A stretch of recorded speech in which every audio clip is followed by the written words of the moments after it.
These were the questions for now. Okay, thanks. Then we will go to the last part. Now in the foregoing we considered the concept of free will. And we told that this is the inherent divine power in every being to choose. And a logical conclusion, that's a logical conclusion as in essence, as we are told, every being is also essentially a ray of the boundless. Now we also indicated that the quality of will is determined by the quality of consciousness, and that the greater the evolution of consciousness, the greater our free will. Now based on this lecture, we can also conclude that there are two main directions in us that direct that will. And the natural, we discussed just before with this question, what is nature? How does it relate to nature? Well, the natural direction is upward, broader, towards oneness with all life, through compassion, through wisdom, through harmony or peace. And this is also called the development of the spiritual will. So you can distinguish between two forms of freedom. And these two forms of freedom actually arise from focusing yourself as a learning part on either one of the two parts of your constitution. So, if you are identifying more with your impermanent part, or in other words, you are focused more on the lower thinking aspects, your body, your emotions, your lower desires and tendencies, then you see yourself as more separate from all life. You then say, I am I to yourself, and in doing so you limit yourself a little more to the outer life. You look primarily to your own interests. And you can call this personal freedom.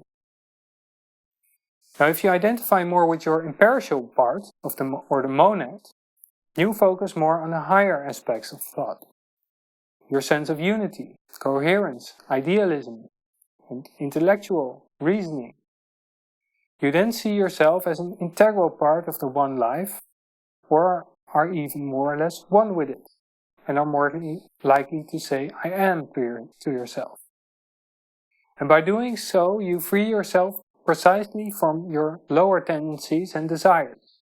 You lose sight of your own interests and look primarily to the common good. You can call this true human, superpersonal freedom or liberation. We see these two explanations of freedom being increasingly recognized also in general. For instance, the Dutch educational philosopher and pedagogue Gert Biesta also speaks about the freedom of shopping, and that's that personal freedom, and the emancipation that comes with adult behavior. That's more this supra-personal, above personal freedom. Now there's a simple statement in the Bible that relates to this. It says, not my will, but thine be done. And by thine is meant the will of the Father in heaven, the inner God within ourselves. And this will is trainable. And the training of the will begins simply with our relations to and with each other, writes William Quan Judge. And we know that growth is faster when we work together, when we learn from each other, when we form a dynamic harmony with each other. We can also recognize that this is where many times also tensions arise. Because if you start from your own personal interest, you will not get any further with cooperation anytime soon. You have to be able to rise above your own interest. And freedom of thought and freedom of conscience are therefore important preconditions for good cooperation. Now we have shown how we as thinkers consciously or unconsciously play our part in the whole, either contributing to harmony or contributing to disharmony, depending on whether we are focused on the whole or just on ourselves. So you could say there's always an interplay in human mentality. And the knowledge of Theosophy gives you the ability to understand how to contribute to harmony and how to eliminate disharmony. Now what about when we want to share this knowledge and wisdom with others? How can we do this with respect for the freedom of thought and conscience of each other? Now, Theosophia does not just literally mean the wisdom of the gods or divine wisdom. It is about universal life wisdom. Wisdom which has its origin in the divine part of every human being and which enters our thinking through our conscience. Just consider, there's no teaching such as karma, free will, or the unity of all life that does not also appeal to our conscience, to our ethical sense. It is about the question of the good, or rather about the importance of the totality. Now, if we want to communicate these ideas, it is interesting how Gottfried de Perucker describes this. He says knowledge enters the mind from oneself, from one's own inner God, and not after the manner of blocks of teaching passed from one to the other. Transference of ideas is but a method of description. Actually, ideas are not transferred in that way. Impressions are made which set up the corresponding vibratory chord in the recipient's psychological apparatus. And instantly the corresponding knowledge flashes from the recipient's own mind above, from his own inner God. So, I have this scheme to show this. There is this idea we have, in essence coming from our own divine self, the atmic part in us, and depending on the way that our, you could say, our sevenfold harmony, our octave is directed, we have a sort of resonance of that idea. We can communicate that. Of course, we have to communicate that in our way, in any physical form, like something that can be received by the senses. That is received by the receiver, goes also through all his sevenfold constitution, with all his 7 types of his direction, the focus of thinking, and then makes his thinking resonate. And if it resonates in that way, that from the own divine inner self, a similar idea can come through. De Perucker writes, in the recipient's psychological apparatus, instantly the corresponding knowledge flashes from the recipient's own mind above, from his own inner God.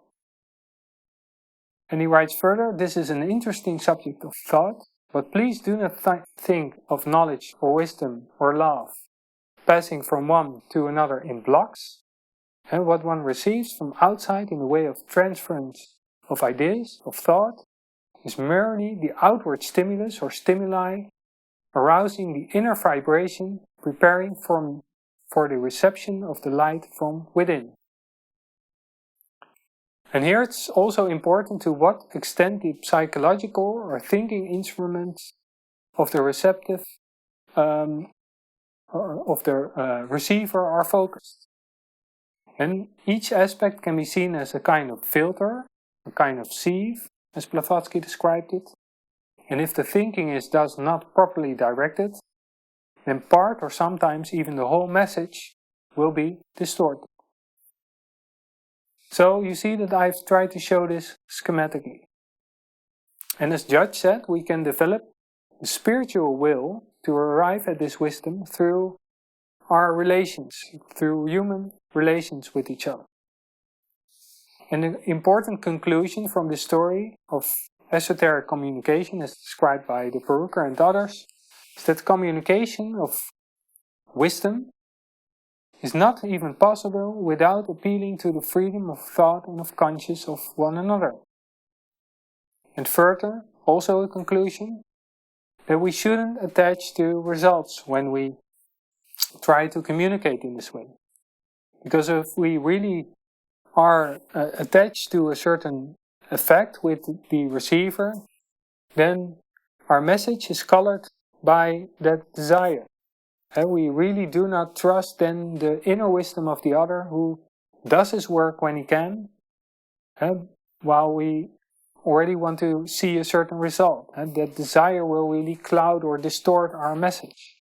We should just trust the divine inner self that already has this wisdom there, and that we can only communicate from ourselves how we are how do you say, affected by that, and using the right words and way to express them. Now there's also an interesting example of how this type of communication can also work in the area of peacemaking. And that is shown by the following initiative. It's a Lithuanian initiative where volunteers have started since the Russian-Ukrainian war to call Russian citizens. They have gathered 40 million phone numbers and are calling people one by one. And often these people hang up the phone immediately, but since the start, already close to 175,000 calls have already been made. Now these Lithuanians do not call aiming to convince anyone. That's also some idea of wanting to have a certain result. They mainly ask many questions, like do the Russians know what is happening? And what is their perspective, etc. They're really curious about their fellow human being. People often answer that they do not want war either, but they reply that there's little they can do about it themselves. But also sometimes they ask questions in return. Questions like, why are you doing this if you are from Lithuania? And then the answer is simply, this concerns us too, we are not separate from this. And thus the Lithuanians plant thought seeds that will one day germinate and hopefully inspire others to also think more from this perspective of unity. Now also in science they have discovered how important this human-to-human direct contact is. To listen to each other, to create more understanding for each other, and to come to broader thinking. And they also call this method deep canvassing. For instance, there was a project in California after a majority of Californians voted against more rights for LGBTQI people. And this involved going door to door to ask how those people had voted. And these people had one rule, that the interviewer always had to be speaking less than the person they were listening to. And an open conversation often ensued, and miraculously many people came to the conclusion that they would now vote for rather than against. And this was not because they were convinced by the person coming at the door, but just because of this open conversation. And have you think about this, and have you thought about that perspective? And it was even this conclusion that they would vote differently was even a conclusion that they stuck to months afterward when they were asked about it again. And this is also reminiscent of one of the Dalai Lama's answers when he was asked how he could convince China to achieve a free and independent Tibet. He said, "We will just do it one Chinese at a time."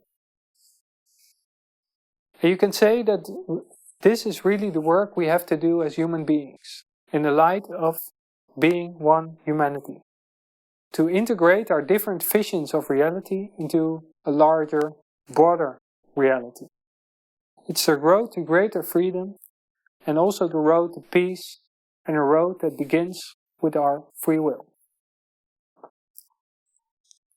Okay, we will pause again for 3 minutes, and then we have some time again for questions, and we'll round off. See you in a few minutes. Okay, welcome back. Mariska. Yeah, just one question. Yes? There's also one person who thanks you for the nice reading and all the shared ideas. But the question that there is should you still look at the news or talk shows nowadays? Because you earlier said that you have freedom of will and that feeds everything you think, and where you focus your mind on feeds those thoughts. Yeah. And in the news and a lot of talk shows, there are a lot of negative thoughts. So what should you do? Yeah, I think that's a good question, and also a very actual question. You hear more about people stopping watching the news, especially because of that, the negativeness. Well, let me say first, it's actually good news that it's negative because, well, not that it is negative, but it shows that it's something that, how do you say, is uitzondering, the exception. And in general, everything is more or less still harmonious, and then we we see that there's disharmony and we have to do something about it. So I think it's also as something that is showing our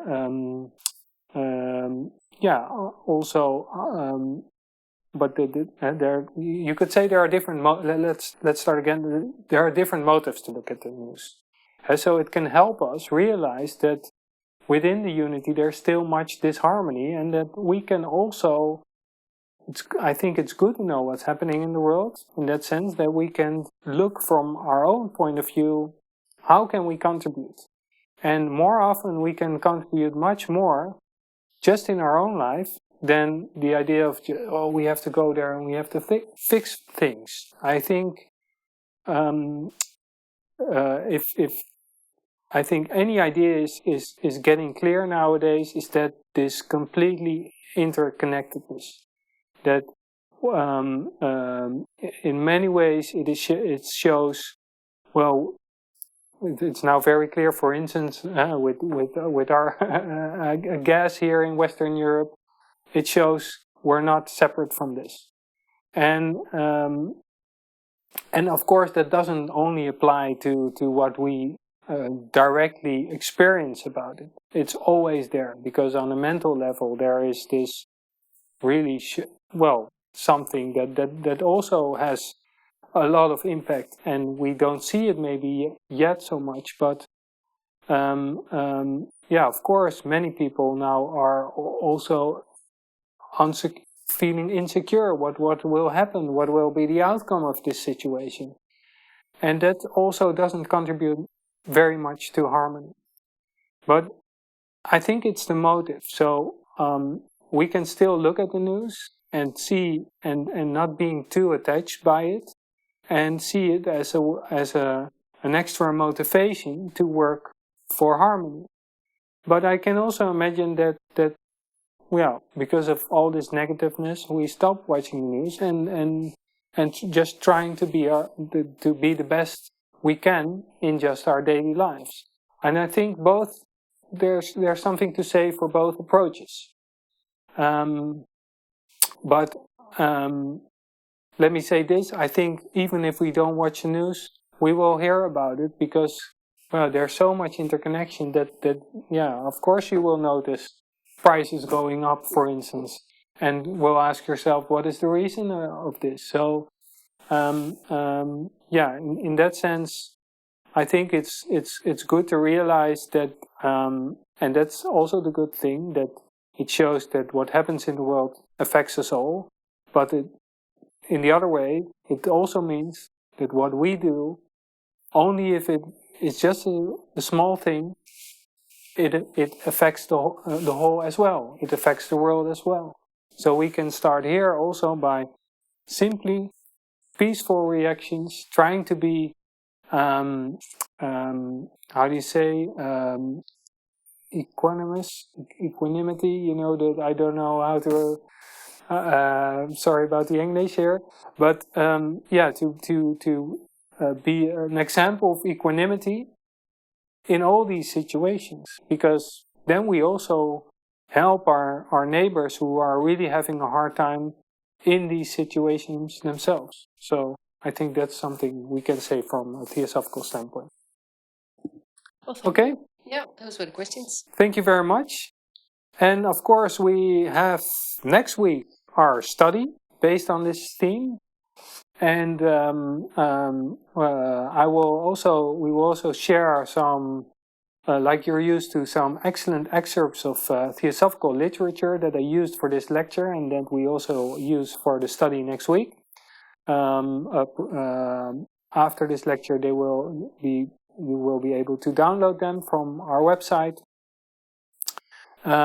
And do not, of course, forget to subscribe for this study, and then I hope to see you all interacting with each other about this theme next week.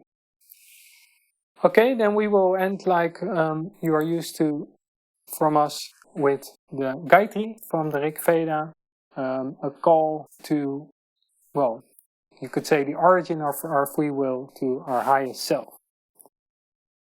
O thou golden sun of most excellent splendor, illumine our hearts and fill our minds, so that we, recognizing our oneness with the divinity which is the heart of the universe, may see the pathway before our feet and tread it to those distant goals of perfection, stimulated by thine own radiant light.